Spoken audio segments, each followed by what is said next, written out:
If you ask any Lord of the Rings nerd who Peter Jackson screwed up the most when he adapted the books, it's likely that Faramir is going to be at the top of the list. And it's no wonder. Book Faramir, as a paragon of virtue and the exemplary warrior, is a favorite character to many, and to be honest, a lot of that got lost in adaptation. However, I don't think that any of these changes were made with malicious intent, and by examining how and why this character was lost in translation, it can tell us a lot about the thematic differences between these two stories and the inherent issues that arise when adapting a story from one medium to another. I'm Jess, part-time Hobbit, and today we are going to be chatting about Book Faramir and Movie Faramir, how the character was changed, and why. So let's start out in the books, where Faramir first appears in the Fellowship of the Ring. Back in Osgiliath, he has a dream where he's told to seek the sword that was broken in Rivendell, and the dream tells him about halflings and something called Isildur's Bane,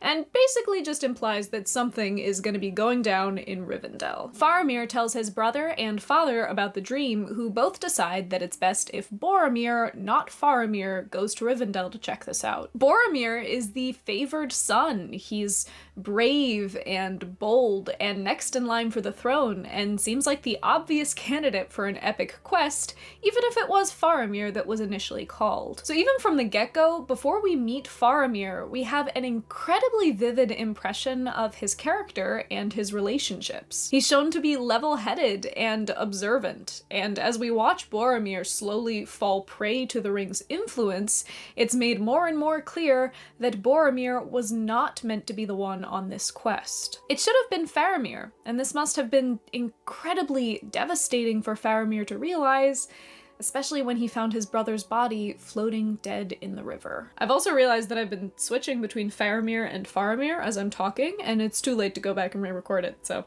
sorry if you catch those. He then reappears in the Two Towers, intercepting Frodo and Sam on their journey to Mordor. Faramir immediately recognizes that they're the halflings from his prophetic dream, and after fighting off a troop of ne'er-do-wells who are passing through, he takes the hobbits with his troop to their hideout at Henneth Anum. Along this journey, Frodo, Sam, and Faramir talk at length. They learn that he's the brother of Boromir, they talk about how Boromir died, they learn that Faramir is now next in line for the stewardship of Gondor. They discuss the value of war and conflict, and eventually the conversation comes around to something else mentioned in his dream, Isildur's Bane. Frodo, of course, knows that this is referring to the ring, which he's carrying, but Faramir is only able to ascertain that it's some great weapon of the enemy Sauron. However, unlike his brother, Faramir feels no draw towards this weapon. There's nothing in him that desires the power that the weapon of the enemy could bring. Instead, he claims, "I would not take this thing if it lay by the highway.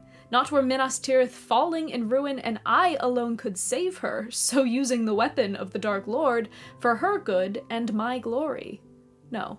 I do not wish for such triumphs, Frodo, son of Drogo." Later on, when Faramir learns what the enemy's weapon is, the ring, he's utterly unswayed, saying that not only is he not going to take the ring, but that he never even had any desire to possess it. This kind of steadfast goodness is the root of his character. In an essay exploring the character, Stephen Brett Carter proposes that Faramir represents a new heroic ideal born out of Tolkien's own life experiences in war. Within Tolkien's lifetime, the nature of war and conflict was changing in unprecedented ways. You see, before the First World War, battles were generally considered a much more noble affair. If we want to go way back, the war of ancient Greek legends and myths was considered a kind of crucible in which heroes were made. Battles were fought face to face, man to man, and although a place of terror and bloodshed, they were also a place of glory. Now, of course, there are some, rose-colored glasses involved in that particular perspective on the history of warfare. War has always been bloody and brutal, but particularly in the literature that Tolkien and his peers were steeped in, this was the overall attitude towards warfare and its purposes and results. results. However, the First World War turned out very differently than anybody had anticipated. New technology and increased globalization made this one of the most wide-scale and brutal wars in history. And these changes would shift the overall cultural mindset towards warfare permanently. Face-to-face combat, which had once been the proving ground of the great warrior, was made all but suicidal by the invention of machine guns, the kind of weapon that would tear down even a warrior like Achilles in his prime. Carter explains how these changes would have affected the mindset of the soldiers fighting. The role of the individual soldier was altered in World War I from a warrior in control of the battlefield to that of a pawn at its mercy. Due to the utter horrors of World War I, the end goal of a soldier in battle had been changed forever. No longer did those fighting desire glory, now they sought survival. And this new type of war required a new type of warrior. In World War I, they started seeking out soldiers that were sharply intelligent rather than just being brawny. They needed people in the field that could think and analyze. Bravery and boldness took a back seat to wisdom and wariness. Being a warrior in this new landscape required stealth rather than pageantry, and cooperation between soldiers rather than the stubborn enforcement of hierarchy. Tolkien lived through this and saw it firsthand. He had his heroic ideals incinerated in the trenches of the First World War, but out of these ashes, a new type of soldier would emerge. Years later, while writing The Lord of the Rings, this new type of soldier seemed to appear unbidden. In a letter, he wrote, "A new character has come on the scene. I'm sure I did not invent him, I did not even want him, though I like him.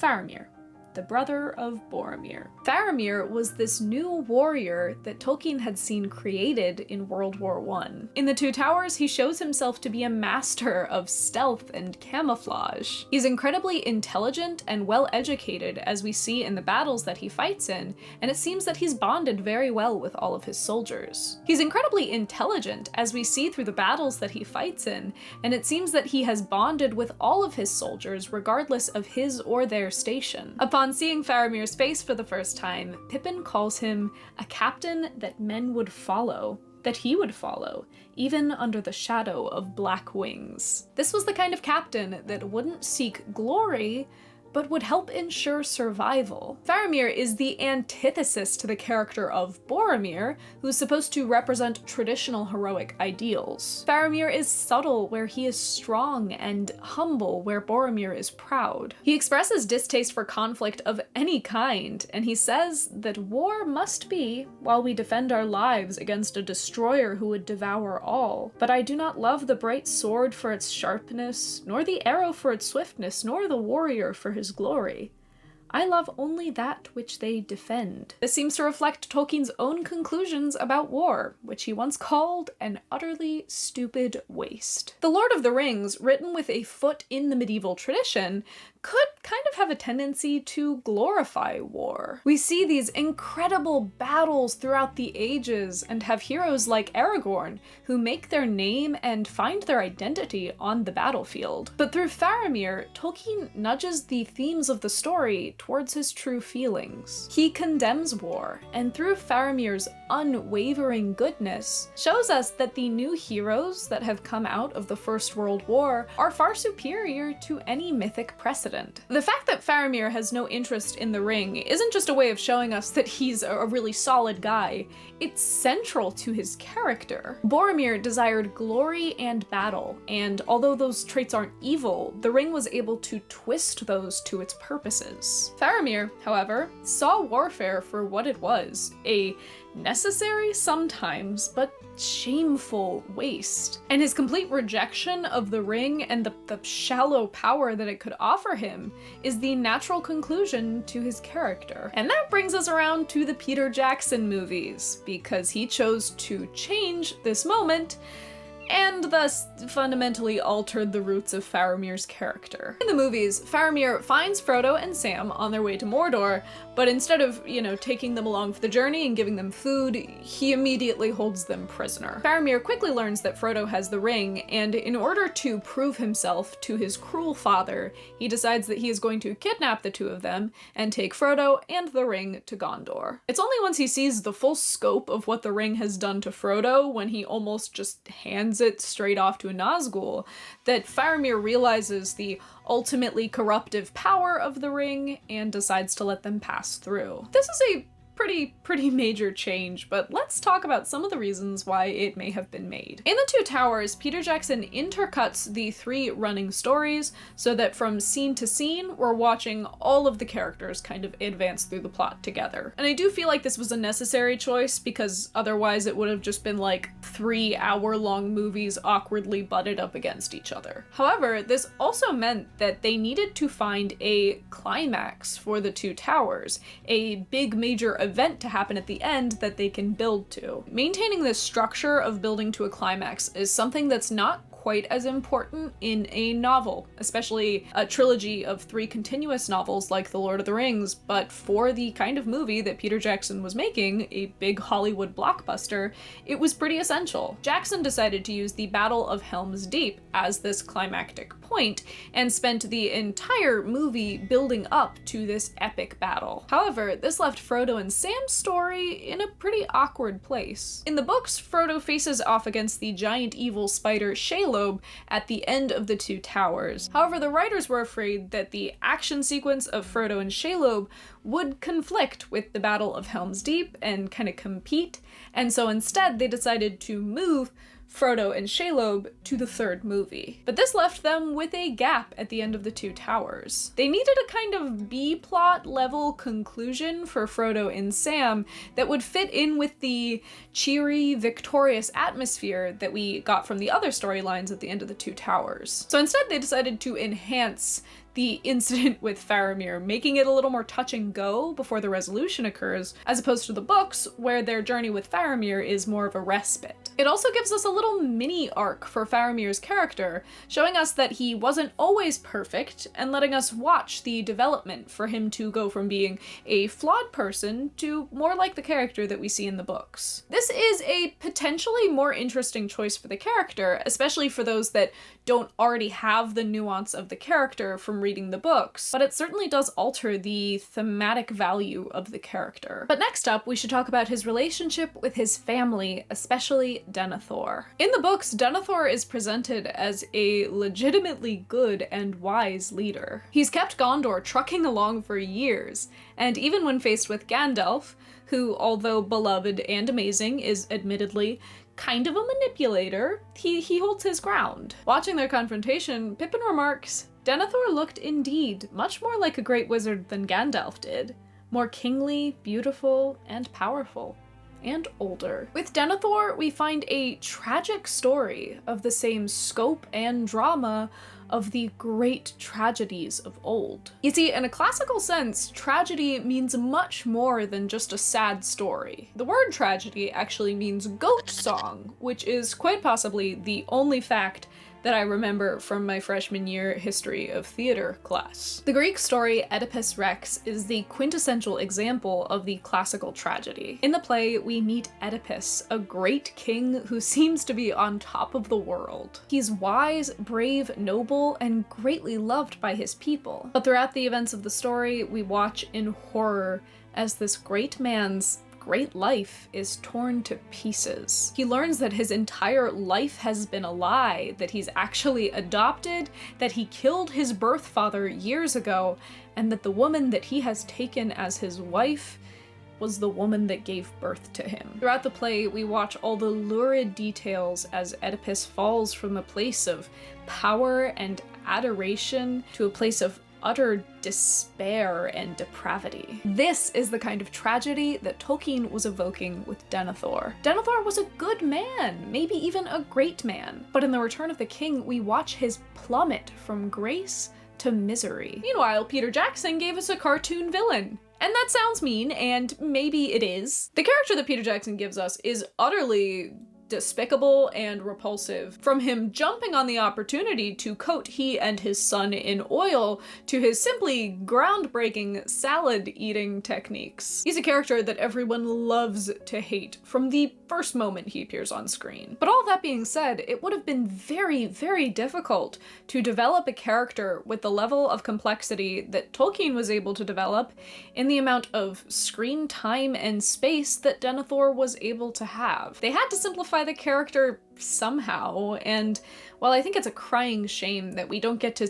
have the full impact of Denethor's character, I kind of just figure that's a sacrifice to the adaptational gods. But this naturally had an impact on Faramir's character. Rather than being able to explore the full depth of their relationship, where we see a failing ruler trying to work around the son that he doesn't understand, we're left with a generally good but backboneless Faramir trying to appease his crazed tomato-eating father. It's a much simpler story to try and tell, but it's ultimately way less compelling. Finally, the movies made changes, although subtle, to the actual function of the ring. In the books, the temptation of the ring is like a slow-acting poison, slowly chipping away at people's weaknesses and reopening old wounds until it finally finds a place to worm into your head. However, in the movies, the ring has a much more immediate and much more obvious effect. Bilbo turns into a holy terror upon seeing it. Frodo can't seem to stop himself from fondling it 24/7,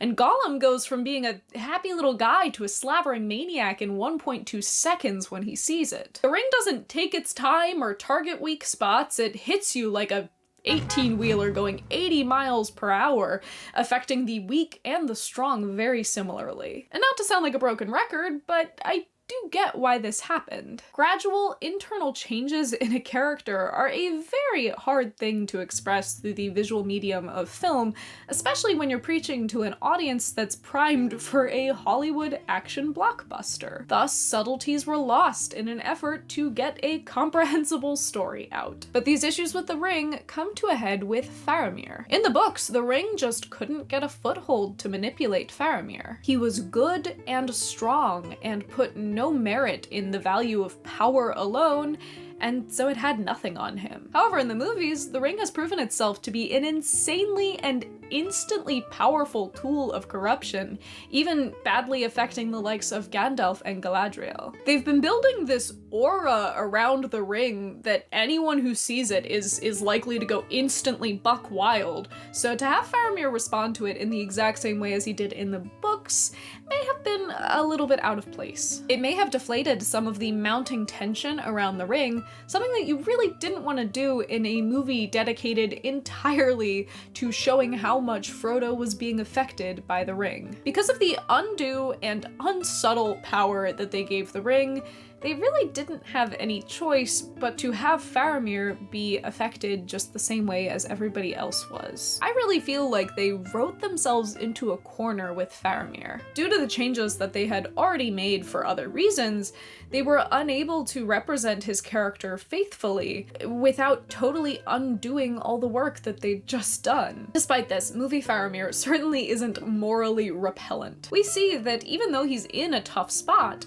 his goodness does ultimately prevail. He comes around to see the ring for what it is, rights his wrongs, and remains noble and just for the rest of the story. I personally never felt that Peter Jackson ruined this character. I watched the movies long before I had ever read the books, and I still found him likable and admirable, even without the context of the books. Through his familial and moral conflicts, they wrote a character that was accessible and compelling, and certainly someone that you wanted to root for. I definitely won't try and say that he was as good of a character as he was in the books, because I really, really do love his character in the books, but for the purposes of the movie, I think he sufficed, in my opinion. Tolkien presents us with his ideal warrior, a new standard for all of us to look at, wise and steadfast, even in the face of great temptation. Jackson gives us a character that is rife with weakness and incredibly prone to failing, and shows us that we can overcome these failings and become a better person. They're just totally different characters written for totally different stories,